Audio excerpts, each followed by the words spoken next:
that seems to be kind of your MO is let's not be politically correct because that kind of only makes people feel good for a second, but it doesn't do anything. Yeah, it doesn't work. Yeah.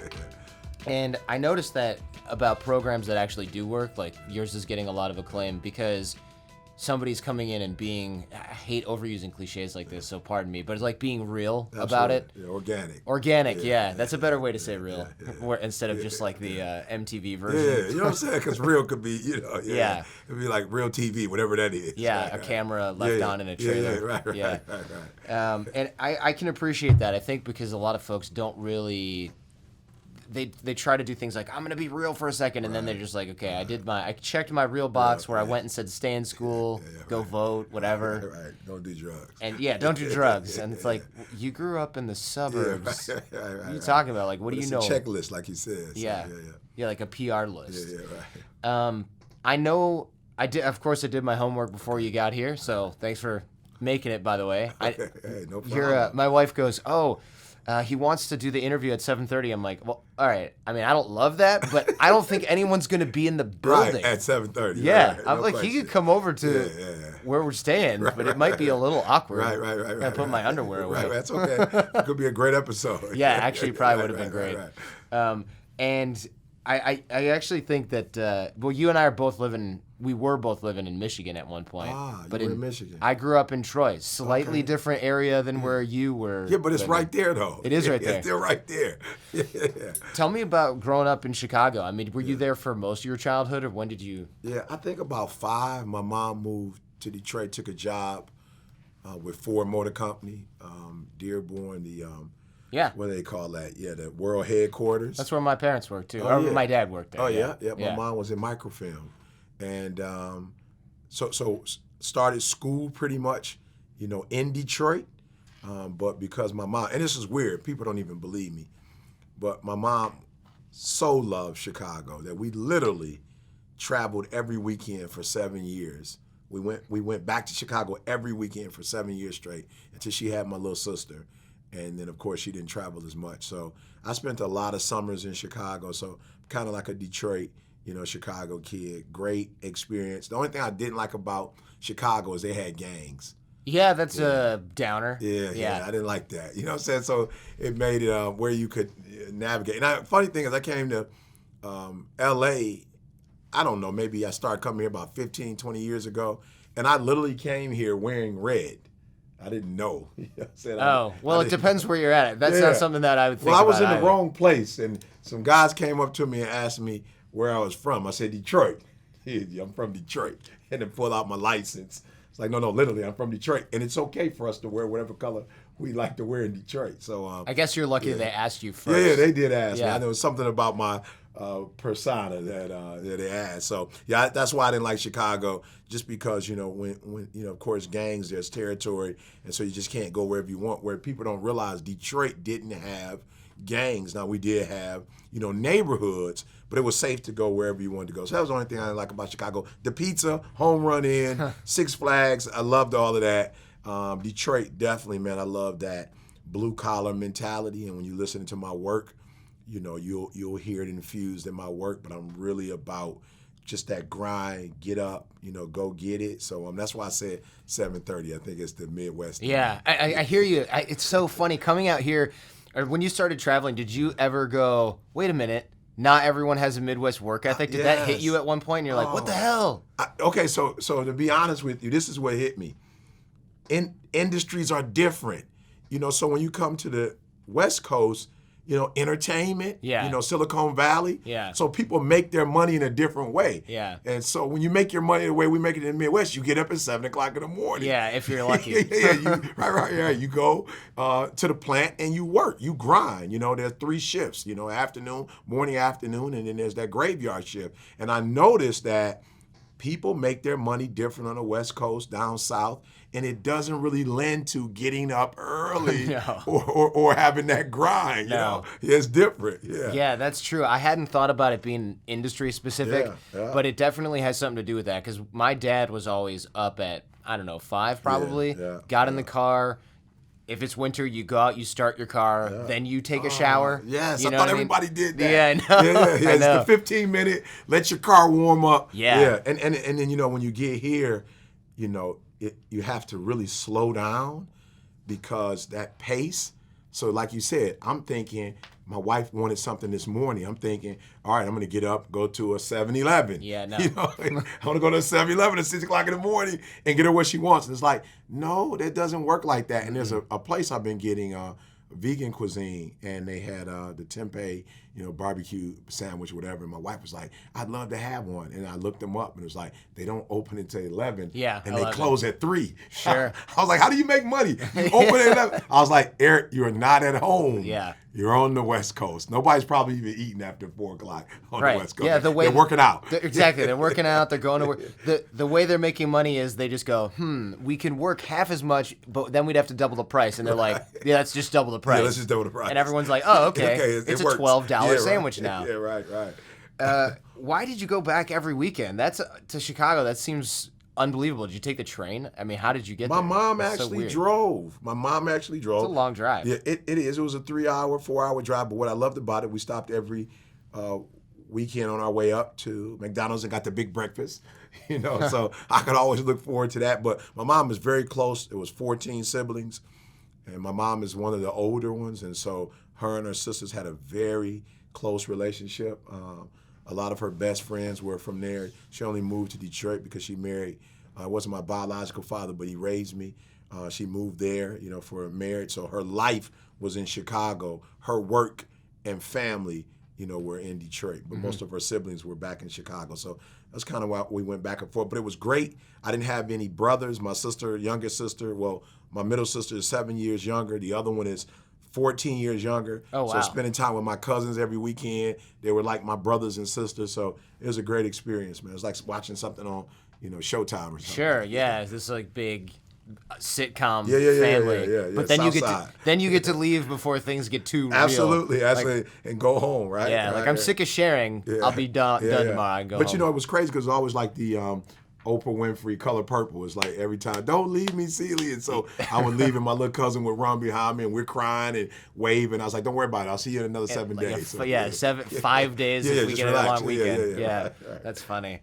That's funny. So you ended up moving to Detroit. It's almost like you guys just didn't get the memo, moving one dangerous area to another. Yeah, like, thank you, Mom. come on. Yeah, Mom should have come to the West Coast or the South where it was warmer. But I will say this: I think a lot of people, you know, in the world, not just in the U.S., gravitate toward the message, because at the end of the day, I think there are more people like the Midwest than it is California. Oh, yeah. you This know? is a weird bubble. Yeah, I remember whenever I look at election results and people are just shocked, and I'm thinking, you just don't know anyone outside this area. Right. You know, like, Right. It's quite a few of them. Yeah, there are people that Yeah. voted for, depending on where you are, they're like, Yeah. who voted for Obama? I'm like, literally the majority of the country. That's right. Most people did. Yeah, absolutely. Yeah, or the most voters did. Right.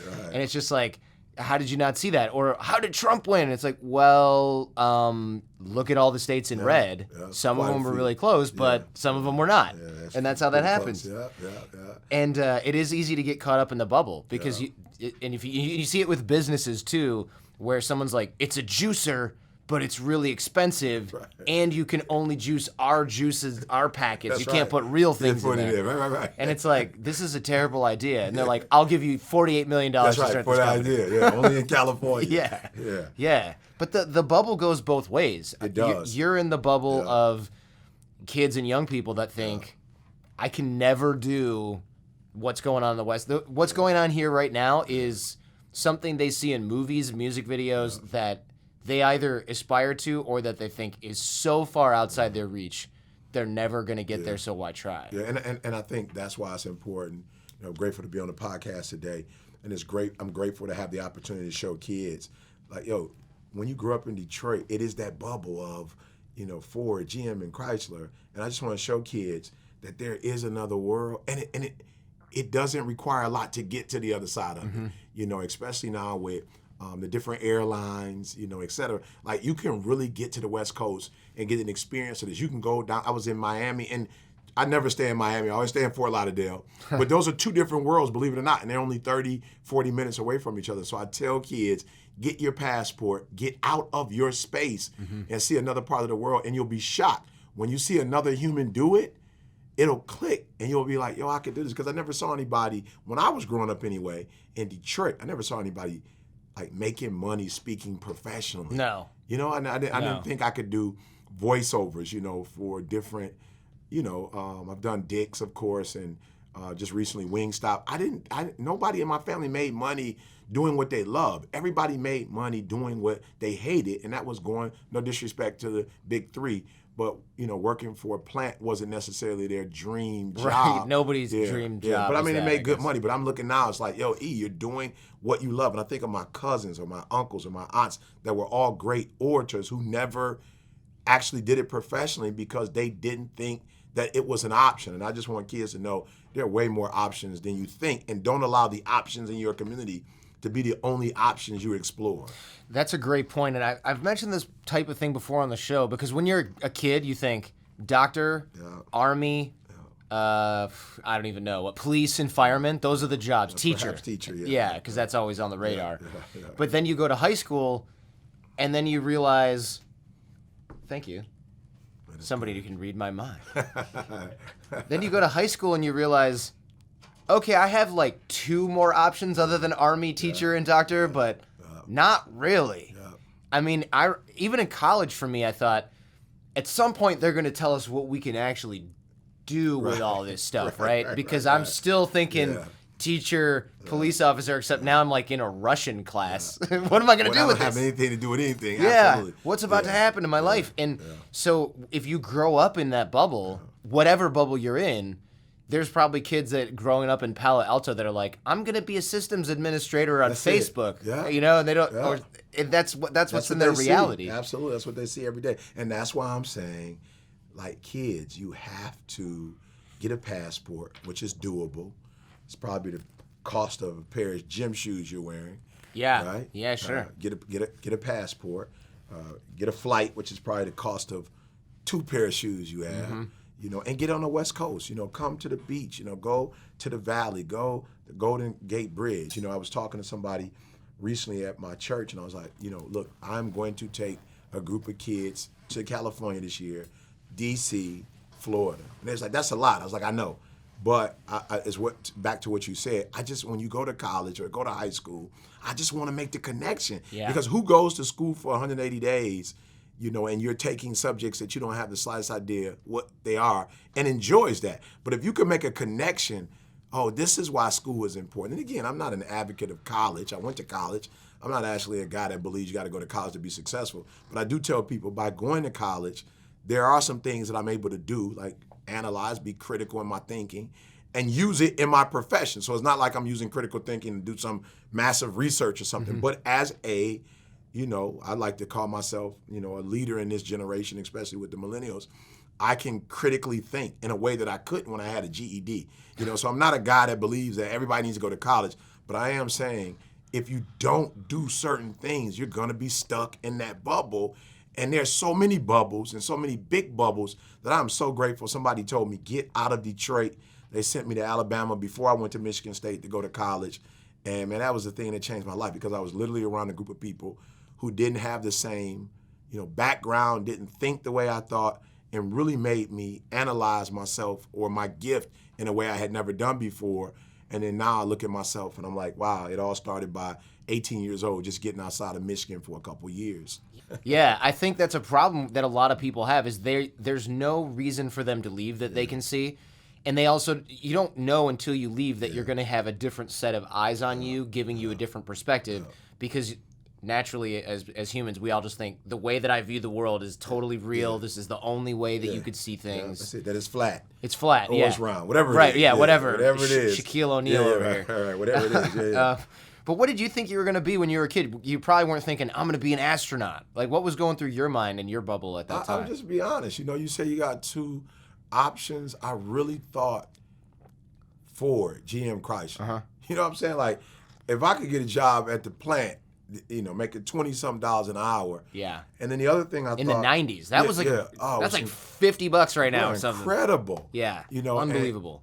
And I also thought I saw preachers. Like, I didn't go to church much, but I saw preachers, and I was thinking, yeah, maybe I can do that. You know, they speak a lot, and I like to speak. So I was thinking, yeah, maybe I can do that. But more like a Dr. Martin Luther King type guy, like not necessarily like just like local, pastor of, who just like kind of stays and with that congregation. I saw myself more like a Martin Luther King, like somebody that was using their gifts to kind of change the world. And I don't know why, but I was, drawn to Mother Teresa, even, as a teenager. Really? I would look at somebody like Mother Teresa and like, yo, I like that. Like, I don't know that I can do it, but I like what they're doing. They're doing good. I don't know how much money you make doing that kind of stuff. Not a lot. Yeah, you know what I'm saying? I don't know. Pretty sparse. Yeah, I don't know what kind of checks they get, but I did admire it. So those were the two things that I kind of thought about. And then when I started, going to church with a friend, the pastor mentored me. And even as I sit here now, it's unbelievable.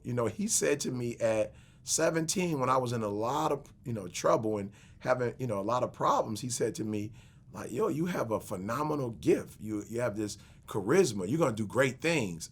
And I sit here now saying, like, yo, how important was that to have somebody outside of my bubble looking at me saying, you're going to do great things? And I would never tell anybody when I was a teenager, but I would really walk away from that building thinking to myself, yo, I'm going to be somebody. Mm-hmm. This guy said I'm going to be somebody. I don't have a lot positive going on in my life right now, so I'm definitely going to cling on. You know what I'm saying? I'm going to cling to these positive words. And I look at myself, 20, almost 30 years from the time he spoke that. Well, actually, it is 30 years from the time he spoke that. And I'm like, wow, this guy was absolutely right, which is why I do what I do, because if somebody can do that for me, I truly believe that I have the power to speak to some kid or even some adult, if they are still coachable, and make them see things, like you said, in their bubble that's outside of their bubble that they would never see. Right, through a fresh set of eyes. Yeah, it kind of reminds me of that, I think it's Chris Rock bit, where he's like, if you tell some kid in the suburbs, you can be anything you want to be, he's like, I fucking know that. But if you tell somebody else that, they're like, what are you even talking about right now? So it is very important to make sure that you have that other set of eyes. But how do you think kids, especially kids from disadvantaged backgrounds, can break the cycle? Because I think it's probably pretty hard for kids to take education seriously when they're like in a situation where you were actually homeless for a while. How do you then go, no, really, stay in school? And they're like, are you crazy? Yeah. I'm abused at home. I got drug dealer brothers and sisters. There's guns in my house. I'm not going to go to school. Are you crazy? What are you talking about? You know what? This may sound like, this might be a shock to you, but I actually think it's easier to break the cycle now than it's ever been before. And the reason why I say that is because you talked about it. When I was growing up, that was my bubble. Like, I had an uncle who was a heroin addict. We didn't have like cable TV. So it wasn't like you saw images of yourself, on television like that. It was Good Times. Right, right. Jeffersons. There were heroin addicts in the Good Times building. You know it. They just weren't on the show. Yeah, it's just not like you can watch cable now and you can see anything you want to see. You can see yourself in any light you want to. You can create, you can get an app and they actually have you animated. So I really think it's easier because I couldn't see outside of Detroit. It was hard to see anything outside of Motown just because that's where I am. We got local stations. I'm studying Spanish now and it's crazy. I'm going to Telemundo. That's not something that I could have done 20, 30 years ago. I got an app that's showing me, that I'm working with every day that's teaching me the language. And it's like, I didn't have that 30 years ago. So these kids with technology really have a way of saying, this is my uncle, but wow, this is how they living in Cali. This is how they're living in Miami. I didn't have that. I didn't see Miami. If you weren't in Miami, you didn't see Miami. And so I think it's easier for kids to say, I have Bill Gates, I've got Warren Buffett, I've got LeBron James, I've got Kobe Bryant. It's just so many different people that you can. I was studying, I think, a guy, John Chambers, yesterday. I didn't even know who this guy was. I'm watching TV and he's talking about the 5 things you need to do to be great in corporate America or hedge fund. I'm like, what? I didn't even know what a hedge fund, when I was a kid, never even heard that term. So just being honest, I think it's easier to break the cycle because you have way more models, role models. Call it what you want. I think when Barack became president of the United States of America, you know, a lot of kids who, like Chris Rock said, you say, hey, you can be whatever you want to be. Okay, whatever. But when Barack became president of the United States of America, it's like, wow. I even think with Trump being president of the United States of America, I'm probably more encouraged than I was with Barack Obama. I'm like, wow, this guy didn't take the traditional. Anything can happen now. Anything All can bets happen. are off. All bets are off, bro. There's absolutely nothing I can't be or do. So I think it's probably easier now. Will they have their aha moment is the question. Will they be in the environment or engaged in the environment? And I think if you're just hanging around the environment, no, you don't see the obvious. But if you get engaged, then whatever. And I tell kids all the time, yo, I hate school. I got a PhD. I hate school. There was nothing about the PhD process that I enjoyed, but it gives me options, and I love options. Doors that were closed to me 10 years ago are open to me now, you know, because of school, because of the network. My top clients, Dan Gilbert, Michigan State grad. Yeah. My guy who owns Witch Witch, Jeff's Michigan State grad. Oh, that's a Michigan company? I did not know that. I didn't know it. He started in Texas. I didn't know. Now I'm working with a group called United Shores, you know, Michigan State grad. Matt actually played on the 2000 national championship team, you know. So I'm just saying college is not just about a degree. It's a fraternity, if you will, you know. It's networking, if you will. So I tell kids, without college or without an education, it's going to be hard to make your dreams become a reality. We already know what happens when you don't do school. We already know what happens when you're in gangs. We already know what happens when, you know, you're dysfunctional. You know, it's jail, dead end life. And so for me, I just tell these kids, like, yo, don't look at school as science, social studies, you know, English, whatever. Look at it as ching. Look at it as a gateway, a bridge to get from where you are to where you want to be. It sounds like a tough job convincing someone of that. So you have to become a role model that provides some sort of influence. You grew up with your biological father not in the picture. At what age did you get male role models aside from your mom? At what age did you get male role models that were positive in your life? I'll be honest, they might have been there. I didn't see them. You just weren't. I wasn't paying attention. Turned it to off. them. Yeah, I turned it off. But in college, when I went to college and saw guys that looked like me, everybody talks about Barack Obama. I saw Barack Obama in 1989 when I went to Oakwood University. I saw Barack Obama in Derek Green, you know, in the Kane brothers. You know, I saw Barack Obama in my boy Skip and in Equay. So I went to college, and for the first time in my life, I saw guys who looked like me who weren't gang bangers or who weren't, you know, trying to just play sports. And there's nothing wrong with sports, but, you know, I didn't see myself, you know, going to the NBA or to the NFL. I saw regular guys who had phenomenal dreams. And today, Derek Green is a lobbyist, and he was a strategist for the governor in Jersey.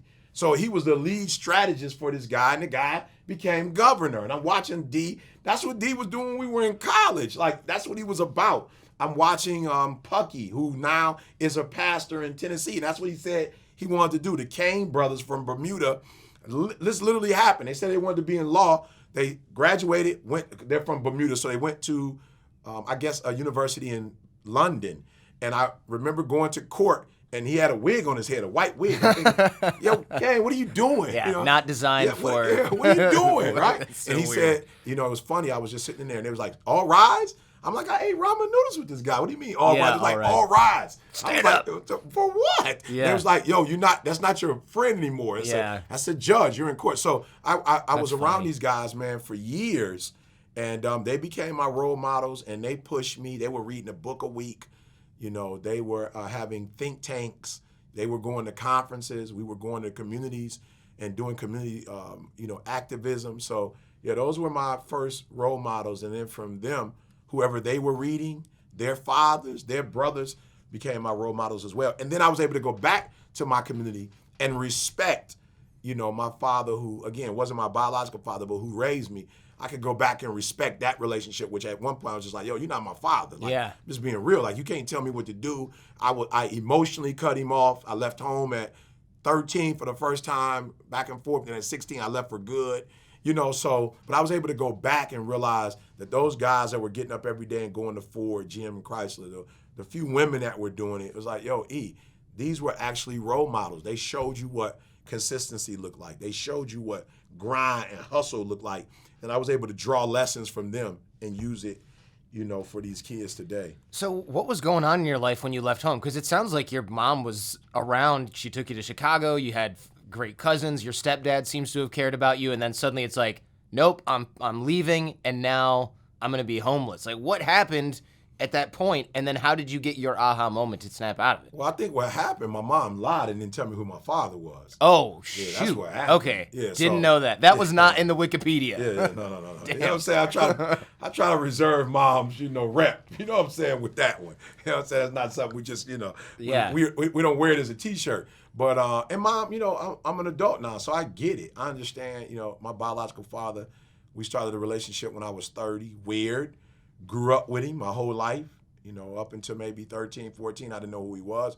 My grandma would say he's a friend of the family, so I knew my uncles and my aunts, all my cousins, my grandma. I just didn't know who he was, but it was weird. It's like, he's got pictures with you guys. This is a real close friend. Yeah. You know what I'm saying? But when I found out at 12, that, this isn't my real father, like, the like loyalty thing, like, you weren't loyal, Ma. Like, you were a liar. Like, and so the relationship at that point, like I said, emotionally, everything, I just cut them off. It's like, I'm living here, but you guys are liars. You guys, you whatever. And I'm getting in trouble because I'm lying. This is hypocrisy at its finest. And so when I left home at 16 for good, I didn't. I had an estranged relationship with my mom, pretty much cut my family off, hated to not be able to be there for my sisters, but, I cut them off and really got into a dark place. I was around people selling drugs, things of that nature. I never really got into that, but started stealing from the mall and just lifeless, man. It just didn't have a whole lot of life in me. But like I said, a good friend of mine started taking me to church. And it wasn't church. Like, that wasn't the thing. The pastor was a man. He was a military man, took care of his 5 children, was loved on his wife. I really looked up to this guy, and he became my mentor.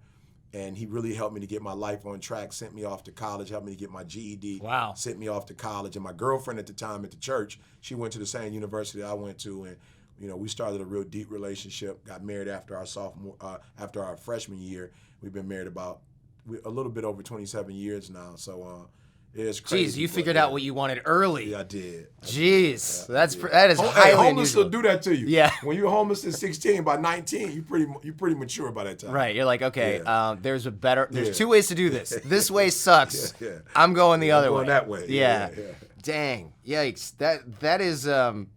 That is such a crazy experience to have, because I think a lot of people think that they're gonna leave school and do something else. They don't think I'm gonna leave home and leave school and sleep outside. Yeah. Or eat from. I mean, were you homeless? Like, eat from dumpster homeless? Yeah. But I was smart, so that didn't last long. Yeah. I ended up getting a job at McDonald's, and I was smart. So I wasn't school smart, but I was life smart. And what I ended up doing was taking a job at a 24-hour McDonald's, and so I worked from 5 p.m. to 5 a.m. And So you're in a safe place at night. Safe place. That it's is smart. easier to go to somebody's house and act like you just coming over for breakfast Yeah. and stay the day than it is to go at night and act like you're coming for dinner and Right. you're leaving. So McDonald's proved to be phenomenal. And I say this, my work ethic was so phenomenal at McDonald's, not because I love working, but I knew I could not lose that job. Oh yeah, man. Man, let me tell you, I was so good. I could flip burgers. What it would take 3 people to do, I could do by myself. And then there was Yeah. a lot of guys that worked with us who were also high school kids. So they were silly, immature. So I was like, I got them beat all day. Like, Right. they're not going to come on time. They're going to come and play, because we were on Finkel in Wyoming, which was a very Oh, yeah. dangerous but playful. It reminds me of Crenshaw. Like, it was the same thing. Like, everybody Friday night with cars would line up. We were people drinking, smoking, and that's where I would work. But I would flip burgers. I was great. The manager, we became very close. He'd take me to breakfast after we closed. He knew I was homeless. He would buy me things, try to help me. I was like a KD. I got drafted at McDonald's. I was one of the best of the best. So definitely dark place, man, not really knowing where I was headed. It's not like from homelessness, like that's not really a track to anywhere. No, You no, know, that's like- the end of of the the track. So it wasn't like I was homeless with a 6-year plan. I was just kind of like out there. But I tell you, as crazy as it sounds, my mother used to say this all the time. My mother got pregnant with me at 17 years old, finished high school but couldn't go to college because she had to get a job. And my mother always says when we travel together, I didn't know what I wanted to be, but I knew what I didn't want to be. Oh, interesting. You know? Yeah. And so that's what mom passed to us. It's like, hey, I can't say I'm going to be a doctor, lawyer, whatever, but I know what I don't want to be, and I don't want to be homeless anymore. I don't want to eat out of trash cans. I don't want to work for 12 hours at McDonald's. This check is terrible. I don't want to do this. And so I didn't know what I wanted to do, but I definitely knew I didn't want to do that. And so there were certain choices I didn't make that other people my age was making because I didn't want to go to prison. I didn't want to die. I didn't want that life forever. So you were playing a few moves ahead even back then. But it seems like, all right, so when you dropped out of high school, did you think, now I'm going to be homeless? Or what were you thinking at that time? Oh, you don't think? Well, you don't think about that, right? Yeah, I just didn't say you. I don't want to put you there. I'm sorry. No, but I mean, people generally don't think. Yeah, I didn't. Once I leave this place, I'm going to go sleep in that alley and eat out of a dumpster. No. When I cussed my mom out, I felt so liberated. For like 5 minutes. I was feeling good. Like, I cussed her out. All the neighbors happened to be out. It was a great story. Everybody happened to be out. Yeah. I got to show out for the neighbors. I was, feeling good. Walked to one of the local stores, got me a little something to eat, and then the sun set. Right. And if you've ever been homeless, like when I said that, you knew exactly, like you were feeling me right there, just like the world stopped. And it was funny, I was walking the other day, it was 5 degrees in Michigan, and I just stopped, and I was so reflective of going to get my hair cut, and my videographer was like, yo, E, you good? I'm like, yeah. He was like, okay, well, you just had a moment. What happened? Mm-hmm. And I was like, yo, I remember being homeless in this weather.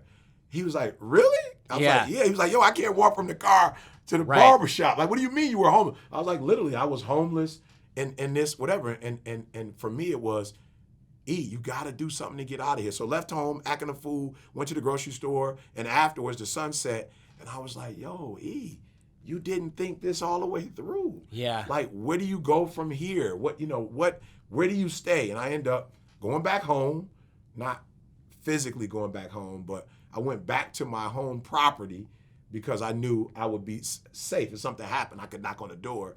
And my next door neighbor had these great, like the summer, what do you call those, patio set? And like they had like a lounge chair or something. So I took the padding off of that, put it on the ground. There were these bushes that were close to my family's home, the wall and the bushes. And so I slept there for about 2 or 3 nights. And, from there, man, found a friend who let me sleep in the car, and then from a car to an abandoned building. Oh, man. It was interesting times. If you could make it through it, it's a great book. It's a great story. But when I was actually going through it at 16, 17, 18, man, it was scary. Yeah, you're so vulnerable during that period of time. And you're and not you. People are so dumb. Yeah. Me. Yeah, we were all dumb as hell at that age. Yeah, you could have said square that. What I'm saying? By 2, I mean, I wasn't thinking, man. I was full of anger, whatever. And I'm just telling young people who might be listening to the podcast, or adults who might be listening, like, sometimes for real, you get so angry that, your ability to think, to be rational goes down. Anger 10, ability to be rational 0, and just really think through. My new thing is, then what? I think that came out of my experience. Like, okay, E, you do this, then what happens after that? And I think if we can do the then what with the same intensity we do the anger, I think we put ourselves in a much better place. How do you get people to do that? Because anger is by nature really strong emotion. Yeah. Getting people to go, I'm going to make a plan and stick to it. Not quite the same level of intensity all the way through that. Yeah, for me, it's at some point, what I love about sports is that they do the stats. Mm-hmm. They do numbers, what I'm saying? Like right now, everybody's Cleveland's, whatever. I don't really know what that means come, the finals, come to playoffs. But right now, it's like, yo, Cleveland, you lost, whatever. It's Boston, you whatever. Golden State, you're right where you're supposed to be. Like, it's numbers. And I think one of the mistakes that we make as humans is we don't measure. And when I start measuring, when I start saying, okay, Eric, you made this decision, and this was the outcome. Like, you got pissed, and you're eating out of trash cans. Yeah. You might want to stop doing that. Like, that's not working for you. So for me, it's measuring. Like, okay, you can't just say it's cool because you're doing it. Like, it just can't be a great idea because it came from your head. You got to measure it. A mile is a mile. You know what I'm saying? Like, you either ran a mile or you didn't. You either walked a mile or you didn't. Like, the marathon is what it is. What is that? 26.4K or whatever that is. You're asking the wrong guy. Yeah, you know what I'm saying? Something like that, right? So you can't do 25 miles and say, or 23 miles or 18 and say, I ran a marathon. Like, you didn't run a marathon. Right, you tried. Yeah, you tried, right? And so for me, it's like, okay, Eric, you did that with your children, and it worked. You studied, and you got a good grade. You didn't study, you partied all weekend, you failed. So I would just say to people, until you get tired, sick and tired of coming up short, sick and tired of losing, you'll keep doing the same thing. But once you get to a point where you're like, I want to win, you'll start measuring. And what I love about measurement is, the numbers don't lie. They don't lie, yeah. They don't lie. But what you're talking about involves some level of personal responsibility first. Because you can measure something and go, yeah, but that was his fault. Because I was there, and then he just came and screwed it all up. Yeah. So how do you get people, especially young people, because I know I wasn't about to try to take personal responsibility for everything. How do you get them to go, all right, this measurement didn't work, and it's my fault, and I have the power to change it, instead of just saying, well, my mom, she lied to me about this 5 years ago, so I'm a victim. Yeah, you know what? Man. Okay, guys, and y'all got to hear me, right? This is not going to be deep. I really need you to pay attention, okay? So when I first started doing like voiceover work and that kind of stuff, when people start using my voice, I was so excited that I didn't even think about rights. Right, you're like, you can do whatever you want with it. Whatever you want. Yeah. I didn't even know they were making money. I'm just happy to be off of here. I'm super excited. Yeah. And I started realizing, oh, they made $2,000. Yeah. Oh, he made a couple. And I watched the movie Ray, and it was an aha moment. Like, yo, E, you need to own the rights. Yeah. To your gift. Ray, is that the Ray Charles? Yeah, Ray movie? Charles. Yeah, he got taken for a ride. Yeah, right? he did. And I saw that and was like, yo, this whole thing about the American dream is about not only liberty, but owning your own freedom, your own rights. And that's why I was upset when I left home. It was like, yo, Ma, you made all these decisions for me that affect my life, and we never got to sit down and talk about it. Like, you made all of these decisions. Like, you lied, you did put me in this school, you sent me here. Like, we didn't sit down and say, son, what do you think about? Yeah. And so for me, that's what I discovered. The only true way to own your own rights is to take responsibility. Because once you give the responsibility to somebody else, they have all the power. They have all the rights. And I was like, yo, E, I want to own my own rights to my voice. I want to own the rights to my bank account. I want to be able to make decisions for Eric. And I want to be able to, look, I don't care. I was never the guy. People say, E, you grew up in Detroit. There's this t-shirt, never sold dope. I never sold dope because I didn't want to sell dope. And so I wasn't going to get in trouble for you. I wasn't going to stand on the block and give somebody else money, and they don't have to be on the block, and they don't have to get in trouble. But if I get caught, I got to do 20 years, but nobody even know. I'm like, yo, I'm not into that. So why did I steal from the mall? Look, this might sound crazy, but I was in control. I was the fastest guy I knew. So they could never catch me. I would steal some. Since I was maybe 10, I would go in stores, steal some. I like the high, I'm running, and somebody's like, well, Eric, you're stealing. Yeah, but I like the fact that I was betting on me. Right. I didn't have to wait for 5 other people, and so for me, literally, just to break it down, the reason why I take responsibility is because I own the power when I take responsibility. I choose if this thing changes or if it stays the same. I choose if it gets better or if it gets worse. And I'm going to tell you, hey, if I was that's what I love about Kyrie Irving. You say whatever you want to say. I like what Kyrie is saying. Kyrie is saying, yo, if I'm going to make the last minute shot, I want to get full credit for making the last minute shot. No disrespect to LeBron James, but I don't want to share. If I make the last minute shot, the last defensive play, and we win a championship, I want to be able to share fully in the moment. And I don't know, but when you look at Jordan and Pippen, it was almost like they were one. Right. You never really said Jordan without saying Pippen. So for me, I'm like, yo, I feel Kyrie in that. I just want to own the rights. If I work hard, I want credit for it. If I make a mistake, I want to take full responsibility for it. So that's just how I think. So it's that young person out there, once you give away, they did it and they did it. You give away power. You give away how much money you can make, how much happiness you can have. And I just don't want to do that. I want to own my rights and get all the rewards. So if you're going to own the glory, you got to own the consequences too. And so that seems like it makes a lot of sense, because I think for a lot of people, they want to own the glory, but that immaturity comes into play when then there's consequences and they go, yeah, okay, I don't want that. I just want to look good when it makes sense. Yeah. I don't want to look bad when it's also my fault. Yeah, got yin yang, baby. Got to take them both. So what made you go into education? Did you just have a desire to teach other people what you were or were not taught? What was that about? Good at it. You know, this is what I tell people. People kill me with, doing what they want to do. You know, to me, do what works, not what you want to work.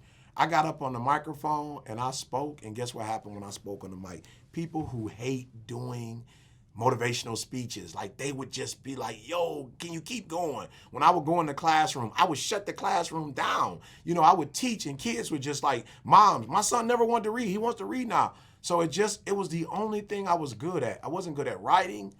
I wasn't good at spelling bees. I wasn't good at standardized tests. I wasn't good at a lot of stuff. But the one thing that when I did it, it was magical, was speaking and teaching. So I figured, hey, that's what you're good at. You need to stick with this. Yeah, okay. So you found a natural talent and you leaned into it. Yeah. That makes sense. Speaking of leaning into something, you're known as the hip-hop preacher. Yeah. But a lot of hip-hop values don't really mesh with religion. They don't even mesh with positivity at all sometimes. So why lean into that branding? Because a lot of people associate hip-hop with like misogyny, materialism, violence. Why lean into that particular new hip hop? branding? I'm taking it back. Yeah. Okay. That's new hip hop. That's not that's not the origin of hip hop. And where it was just parents just don't understand. Right. Yeah. My radio. That had nothing to do with the violence and some of the egotistic stuff that we see in this generation. No disrespect to this generation. Hip hop is theirs. They own it. They do whatever they want. But the generation I come up with, Queen Latifah, UNITY, unity. Don't call me a B or ho. That's where. So for me, it's like, some of these artists give hip hop a bad name, and so I'm like, I'm taking it back. I'm taking hostage. And I do believe that pure hip hop is consistent with the positive stuff that I talk about, and there is a lot of positivity in it. And I don't want the legacy to be that it's what it is today. Like, I want us to look at the body of work in hip hop. And like I said, in my generation, friends, how many of us have them? Oh, yeah. That was positive.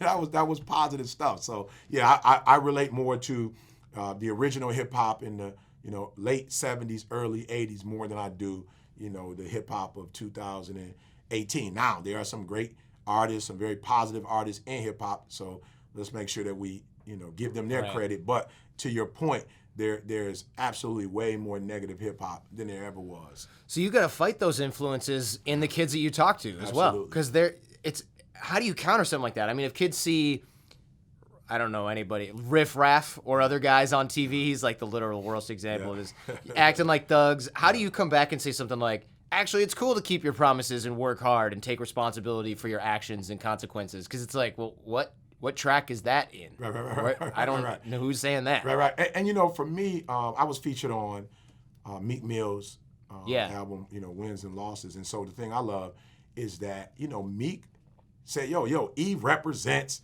this generation of hip hop. You know what I'm saying? Like, E is a part of this culture. So I'm going to put E on in his raw state of me being positive.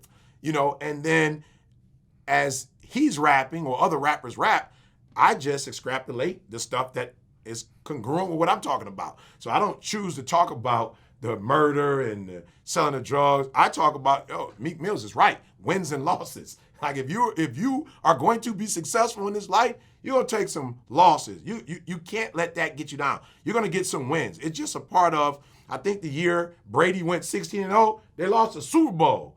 The next year they had a decent, schedule, and they won the Super Bowl. So wins and losses are a part of life. So I just tend not to focus on the negative. I pull out all the positive, and I make kids focus. Now, I also say to kids, let's be honest.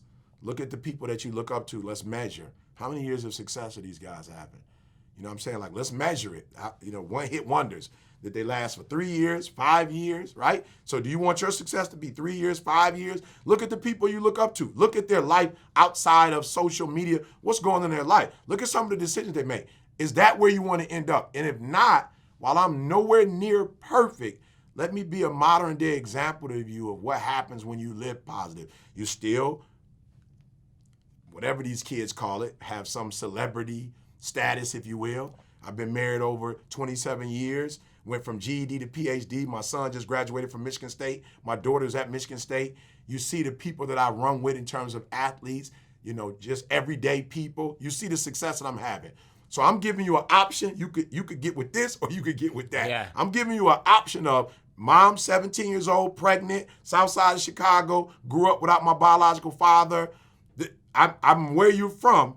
These are the choices that I made. This is where I am at 47. And let's just be honest. For those kids who watch me, the people who watch me, every year is getting like, I'm not a one-hit wonder. Every year, the depth of the work, the reach of the work is global. So kids are seeing, my stories with me and my wife enjoying ourselves, not divorced. And it's nothing against people who are divorced. Life happens. But kids are getting to see, ET is doing it this way.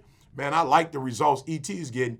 This guy, I like the results he's getting. But man, it seems like it only lasts 3 years or 4 years. Again, you could get with this or you can get with that. I'm not telling you what to do. I'm just providing a viable option to kids all over the world and saying, you have choices. If I were you, I would choose the path that's going to take you to sustained success. Sure. So if you zoom out far enough on the timeline, you can see who's making good choices and who's not. Because nobody's like, my role model is DMX, right? Like that faded at some point after he went to jail absolutely. For 20 years or whatever. Yeah. And so the message of like drugs, guns, and money sounds great when you're zoomed in on the music video. Great on wax. Right, on wax, yeah. Great on wax. And then you zoom out far enough and it's like, oh yeah, he's broke now. Yeah. Oh, remember he got shot and then he went to jail and then they caught him with drugs and then they caught him with drugs again. Like you even look at OJ, who was a huge role model for kids in the 90s, and then you just think, oh yeah, but nobody's trying to be OJ right now. Not right now. I mean, it's just sad right now. Not right now. The story's not over. Right. But not right now. Not right now, no. Not at this point. And you can look at the choices that were made Absolutely. like, oh, I didn't mean to kidnap those guys and steal from that. It's like, oh man, you just look at that and you go, damn. Yeah. Ouch. Yeah. You just fell so hard. And I think the challenge though, you talked about that bubble. We have to give kids, whatever bubble they're in, options and say, hey, yes, this might be the path most traveled, and this might be the path least traveled, but let's measure it. And let's just see in the long run who has the most success. I look at Martin Luther King and I'm like, wow, he just celebrated his birthday a couple days ago. This guy's no longer with us, and his legacy. I look at Mother Teresa every time. I'm like, okay, this is amazing. All right, forgive me guys for going on this soapbox. This is unbelievable though. They have like people, the top 100 people in the world. I'm like, how does Mother Teresa keep making it? There are people who are alive that are not making this list. Right. You know what I'm saying? Like I'm not trying to be funny, but there are people who are alive, and even in her death, she's still, her numbers, her stats are still better than people who are alive and active and well and doing what they're doing. So it's like a Walter Payton. She's like a Walter Payton, in her own right in terms of a humanitarian. So again, some of the people that you mentioned, 3 or 4 years, but a Mother Teresa, a Martin Luther King, we look at these people and we still go, wow, what humans they were, and we're still trying to be like them. So I just think in our era, and again, I do not compare myself to those people at all, but in this era, I think kids need to have a couple, outliers that they can look to and say, it is possible to come from where I come from and still make it to where, I hope to be. How do you tell people who in a disadvantaged situation that they can become successful, point to these outliers or these role models, and then actually get them to believe you, right? Because it's really easy to watch TV when you're young and think, I'm going to do that. But then you get older and you kind of, at least I kind of go, I'm not going to be on Beverly Hills 90210 or whatever. That's not that was ever my dream, but like if it were. It was a good dream if it was. Yeah, I would have wised up at some point. Right. But how do you get kids who are in that disadvantaged background to go, okay, so you mean to tell me that even though I'm 15 and I have a kid and my mom had me when she was 15 and I don't know where my boyfriend is and nobody's helping me with this, you're saying that I can not only get out of this, but I could go to college and get a career going? Like, what are you talking about? Yeah. And here's I think that most people who don't think about what they can become, they're on cruise control. I mean, I was on cruise control. Mm-hmm. My grandfather dropped out. My father dropped out. I was on cruise control. And then one day I said to myself, like, losing doesn't feel good. Mm-hmm. I want to win. Like for real, I want to win. And so I think those individuals who don't do well, it's not that they can't do well. It's just they never reflect. Yeah. They never think. It's just like, yo, this is the life that was given to me. And I woke up one day and was like, yo, E, why are you taking what was given to you? You don't take what's given to you anything else. If my cousin came to me like, yo, here go these shoes I wore for 3 years, had these, I wouldn't take them. Right. So Yeah. why am I taking the academic legacy that my father gave me? No disrespect to my biological father. We have a relationship now. But he had multiple women, kids by multiple women. My grandfather, I never met, but here he had multiple kids by multiple women. I was just like, yo, E, you don't have to, you know how it felt not having your dad in your life. Like, as an adult, I'm 47 years old. It's still painful looking back as a father who was there for everything my son ever did, not having my father in my life. So it's like, yo, E, you know what it feels like to lose. Why are you accepting it? At least try to win. And I just don't think kids who are disadvantaged ever wake up and say, I can live in Beverly Hills. Like, I can be a lawyer or a doc. They don't think. And the day I woke up and realized, yo, E, stop giving what they take you and go out here and make your own. Like, even if you fail, do it on your own terms. So I reluctantly studied for the GED and took the GED because my girl was leaving and said, I'm not going to college and dating you if you don't come. Like, I'm breaking up with you. So I got the GED, and then I got the 4-year degree. It took 12 years. And then I got the master's and didn't think I could read or write, enough to get it. And then somebody was like, okay, well, you got the master's, go get the PhD. Try. If you fail, you try. And I got the PhD. And it was like, yo, I could do all this if I tried. Mm-hmm. But I think those who are disadvantaged, you are not disadvantaged. Actually, and no disrespect, but I talk about, in my presentation sometimes people like Tiger Woods who won his whole life. Yeah. And so when he experienced his first defeat, he just hit the wall, which I thought was his father's death. Yeah. To me, that was like, this guy his father been there his whole life. And when he lost his father, man, it was like devastating. And I just thought him winning his whole life, you know what I'm saying? And winning early like that I just thought like, yo, Tiger Woods is a great dude. He just doesn't necessarily have the tools to get back on his feet because he's never really been like down. And so I tell people, my homelessness is the greatest thing ever happened to me. I'm studying for a PhD and guys are stressed out. And they're coming to me like, yo, E, we got to take these exams. We got stats. We got these. We got to take these tests. I'm like, okay, and? Yeah. And what? It's a test. If you don't pass, you still get to go home. Yeah. You still get to go to the movies. You still get to eat. Like, what are you stressed out about? But I realized that they have been so successful that they didn't know how to take a loss. And for me, I hit rock bottom at 16. So everything has been up for me. Like, I remember doing voiceovers. It would take me an hour to do one line. And I was like, all right, E, you can get through this. You ate out of trash cans. Let's make this happen. Now I'm doing commercials, multiple commercials regularly. So I really think the disadvantaged don't understand. You're not disadvantaged. Like, you have made it through so much. And if you could just get up and start trying and stop making excuses and stop taking what has been given to you and say, look, I'm about to write my own story. Like, I'm literally about to take control of my own life. And to those young people who are listening, that's what the PhD was about. It was like, yo, with this PhD, I can control my destiny a little bit more as a speaker. You know what I'm saying? Because it's not like multiple motivational speakers have PhDs. So I was like, yo, this is going to put me in a category where I can ask for the big bucks, where I can ask for the first class, where I can ask to stay in the Ritz, where I can get a car service. You know what I'm saying? Like, yo, so I'm willing to go through whatever little pain I got to go through for 6 years, I'm sorry, for 6 years. So for the next 40 years, I can live on my terms. You know what I'm saying? So that's what I would say to kids. Get to a place where you're not a victim anymore and you pointing the finger and live life on your own terms. It's funny you should mention the car service thing because your assistant, I guess, had told my wife assistant, hey, are we going to get a car service for him? And we were like, how do we explain this without looking like super ghetto? That we're like, we'll call him an Uber, but it might be easier if he does it. Yeah, that's right, himself. Yeah, absolutely, like, absolutely. I'm like, well, he's from where I'm from, so he might understand that this is just not happening. Yeah. Yeah, I was laughing because I went to the car dealership and they kept telling me I was at National. They kept saying, well, we've got the Q55. And I'm like, oh, I'm good on that. I want a Tahoe.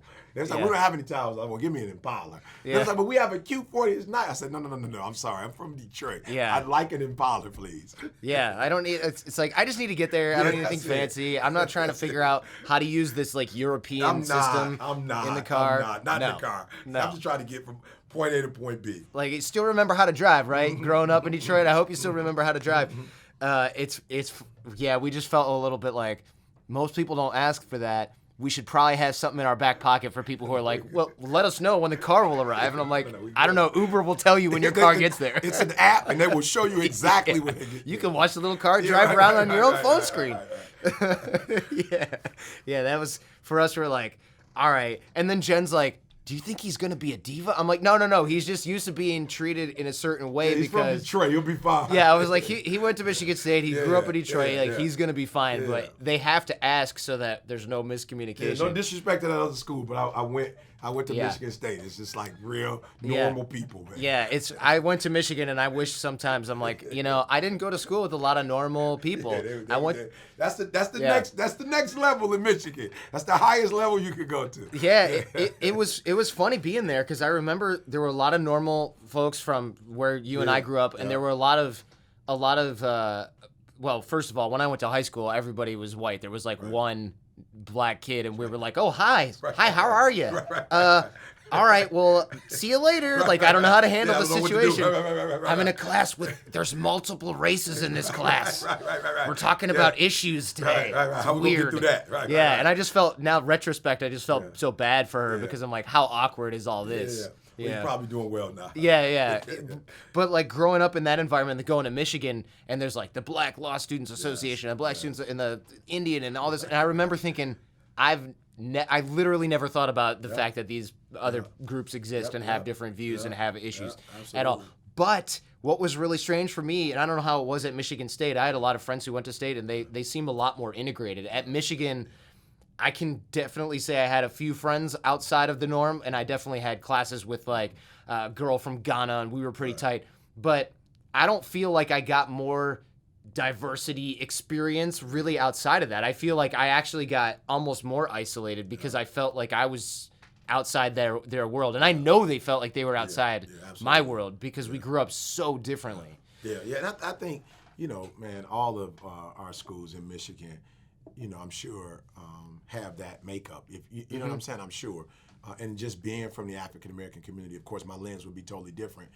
But I would say, in terms of, just being diverse, like State did it for me. State did it for me. And again, I was a part of the basketball program, part of the football program. Coach Izzo allowed me to come in and do some work. Coach D'Antonio, always opens the door. And so, when you're dealing with sports, it's a different beast. Yeah, sure. It's more of a camaraderie. It's like the military or something. It is, man. Yeah. Way different. But I will say, I'll never forget, man, I was in one class. I still to this day don't know how I didn't get kicked out of the university. But I had a guy, a white male, young lady had brought some cookies. And he said, I confronted him afterwards. He said he didn't mean any harm, but I'll never forget, he said to me, give me some cookies, cookie boy. And bro, when you talk about like, I almost choked my man out. I can see myself saying something like that and not having any clue that that's offensive. And that's what he said. He was like, I didn't mean anything by it, right? He just like, I was just, he was going to get some cookies. I was just teasing like, give me some cookies, good boy. And we actually afterwards built somewhat of a relationship because we had to confront each other. And, it was a great dialogue where he got to understand my background and what boy meant. And then here's the craziest thing. I went to Australia, and in Australia, everybody's like, hey, boy, that's my boy. Yeah. And I was like, whoa. I told my boy Glenn Twitter, like, yo. He's like, yo, mate, we don't even mean anything about that, mate. Yeah. I was like, that's just a word, in our history, boy, that wasn't, it was a derogatory term. It wasn't, it stripped you of your manhood. And my man was like, I just asked for some cookies. Like, I wasn't really, going there. And so, again, like you said, your lens, sometimes you can be sensitive. For real, there are times, and I heard a lady say it on, I think it was on CNN, but she was just saying, that we do have to be cautious because, sometimes based on your experience, you could think something is, racism when Yeah. it may not be racism. Then she was like, yo, in some instances, it's blatant racism. But that's what Michigan State taught me is you have to, and I didn't learn this just being honest from my grandparents or whatever, but I learned you have to judge people for who they are in their character. Like you can't lump people together and say that everybody in this ethnic background is this way, and you can trust everybody, that grew up on the west side of Detroit with you. Like, that's not it. And Michigan State, I believe, prepared me to be a global phenom. Prior to that, just growing up in Detroit, I was told Detroit was the most segregated city between the 70s and the 2000s in the world. Really? So when I came to somewhere like Cali and just see the diversity in Cali, I'm like, what in the world? Like when I went to Michigan State, they were saying the Latino population from Detroit. I was like, where you from? I'm from Detroit. I'm like, what? Detroit? What? Where? Detroit? Yeah. I'm from Detroit. I'm like, where at Detroit? It was like Southwest Side. But we Mexican never town. traveled to any other part other than your part. Like you don't go outside of your, area. So when I came to Michigan State, man, it was just like, yo, I never ice skated before. I never went skiing before. I never went up north of Michigan. I didn't know what Traverse City was. I didn't know what is it? Mackinac Island. No. Beautiful. Man, if you go to Mackinac Island, it looks better than beaches in California. I never knew it existed. Poor Huron, whatever. That's because you're not a 70-year-old white woman. Right. That's why. You know what I'm saying? So, I'm just saying, like, yo, going to Michigan State, man, changed my life, changed my world, and I believe I'm sitting here, because prior to going to Michigan State, I didn't. My worldview was a lot smaller, and so, but Michigan State was great. Like I said, Tom Izzo, D'Antonio, Hollis, I've got a chance to be around these guys and, other individuals, and it's been a great experience, man. This episode sponsored in part by Michigan State University. Hey. Yeah. They had to pay me extra because normally I only rep Michigan. Yeah, who will Spartans will, right? And this is a great thing. We're not at war right now. If we were back at home, you'd have to put up your flag divider. and show. It'd be like those restaurants in Detroit where you got to pay, but there's glass, so the food. You got to put your money up under there. They put the food in that thing and they have to turn it around. Yeah. I thought they did that everywhere until I started traveling. I realized everybody doesn't do that. No, I remember when I saw that for the first time. I used to work down in Detroit, and I was the only white guy at work, and we would go out all night working security or something like that. I obviously searched people. I was not the knuckles. Right. And we would go out can't tell. No, right? We would go out for breakfast at the end somewhere like Myers and Finkel or something like that. And I remember sitting there, and there was just a whole huge plexiglass wall, and like you said, the food in the little plexiglass bank container, and they turn it around and give it to you. Money first, though. Yes, money's got to always. go first, and then the food comes last. And I just thought, what a weird place where everything is bulletproof because that's just the neighborhood you're in. I never had seen that before, and that goes back to your earlier point about getting your passport because it goes both ways. If you're from a disadvantaged background, you have to see how other people live in order to see what's possible for everyone. But if you come from an advantaged background, you also have to get your passport and go see, not just be a tourist in, but really go and try to see some of this other stuff. Because otherwise you end up in that, again, putting yourself in that bubble where you think, well, if these people just worked harder, they wouldn't have to worry about food stamps. They're just lazy. And you're like, well, wait a minute. When you grow up in a place where you're sleeping on a stolen lawn chair cushion in 5-degree or negative 5-degree weather, you got other stuff to worry about other than, well, I've got to make sure I study for my bio test tomorrow. You're like, no, what am I going to eat? Bio. Yeah. No questions asked. Yeah. I wasn't thinking about bio. Yeah, No. I should have been, though. Yeah, you get it. You're not even going to go to school on 2 hours of frozen sleep. You're just hungry. You're tired. You're trying to go to the bathroom or something. So I love that idea about getting your passport. How do you recommend people who are from any background start that experience of, like you said, getting your passport? Do you mean that literally? Literally. Go out and get that? Yeah, if you don't have parents that have traveled and done all of that, this is what I love about the educational system. Like, your teachers have experienced it all. That's what I love about teachers. Like, they're great people. They could have been lawyers, doctors, engineers, whatever, and they come back. And I always tell kids, between a counselor, between a teacher, administrator, principal, whatever, you have access to the entire world. You know how many colleges are represented in one high school or one middle school? You have teachers that have gone, to a plethora of schools. So you talk about touring, they could take you. You talk about going out of the country, I'm sure, doing one of their spring breaks. They traveled outside of Florida, or California, so they know the process. They can help you get the paperwork done. So, look, anything you need, there's not an excuse. There's a teacher, there is a counselor, there's an administrator that can walk you through it. There's the parent association, there's a coach. Coaches travel all over the world. So there are absolutely no excuse. And let's just be honest. With technology, if you have a smartphone, you can probably fill out an application, passport application, or at least get started, right there on your phone. So no excuses, guys. Again, you are not inferior when it comes to the basketball court. You're willing to take anybody on. I don't care how tall you are, how short you are. Football, you're willing to do it. Baseball, golf, soccer. When it comes to getting on that court or that field, you will take on anybody at any time. I'm not saying there's anything wrong with that. I admire you for doing it. But don't back down in the classroom. Like, don't let a math test scare you. Don't let an application scare you. Don't let a standardized test scare you. Don't let, a Harvard or Yale or Princeton or USC or UCLA, don't let that scare you, right? Those of you who are in martial arts, whatever, like, you are not afraid. And there's a lot of you kids just not afraid to fight somebody else. So if you're not afraid to fight another human, don't be afraid to fight biology. Don't be afraid to fight writing, even if you're not good at it. Like, don't run from it. You take it head on. And I grew up in a community where I didn't like to fight. I didn't want to fight, and I had to fight. And this is what I learned.